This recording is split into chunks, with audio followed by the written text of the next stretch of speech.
They said it couldn't be done this fast. Manchester United just proved every single doubter wrong. 48 hours, that's all it took. While the rest of Europe was still debating, still deliberating, still running their due diligence, Manchester United had already won.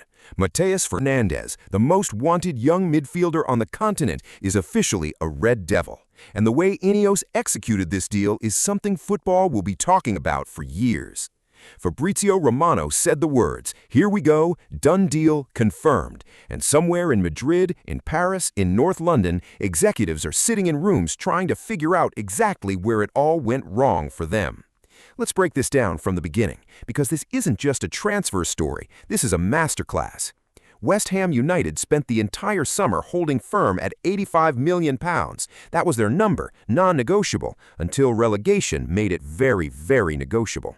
The moment West Ham dropped to the championship on the final day of last season, everything changed. The financial walls started closing in. The $85 million became $70 million plus add-ons, and buried inside Fernandes' contract was a relegation clause that automatically cut his wages in half, from £70,000 a week down to £35,000. In one moment, West Ham lost their leverage and United lost their biggest obstacle.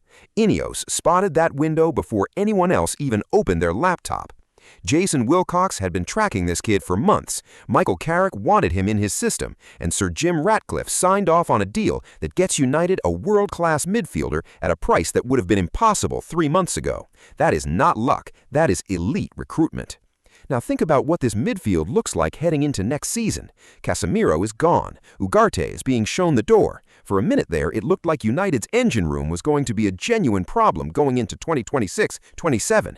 Then they signed Ederson from Atalanta, and now they've added Fernandes alongside him.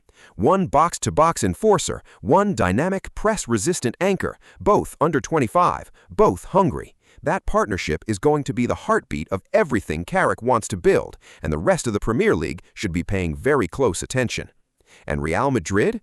Jose Mourinho personally flagged Fernandes as a primary target. The Special One wanted him at the Bernabeu, but Bernardo Silva arrived first. The midfield got congested, and United used every single day of that hesitation to get their deal done.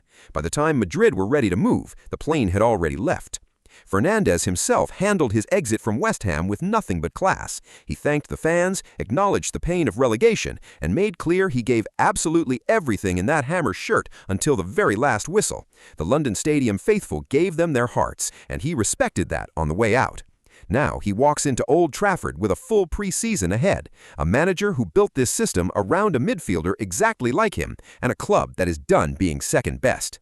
This is what the new Manchester United looks like. No panic, no overpaying, no getting dragged into bidding wars. United walked away from Elliot Anderson the moment Manchester City tried to inflate that price to £120 million. They walked away, regrouped, and came back with a smarter move. That is INEOS operating exactly the way they promised they would when they took over this club. The Theater of Dreams has its midfielder, the rebuild has its engine, and the 2026-27 season just got a whole lot more interesting. Hit that subscribe button and stay locked in to Old Trafford News, because this window is far from over. Drop a comment below. Who do United target next? Let's talk about it.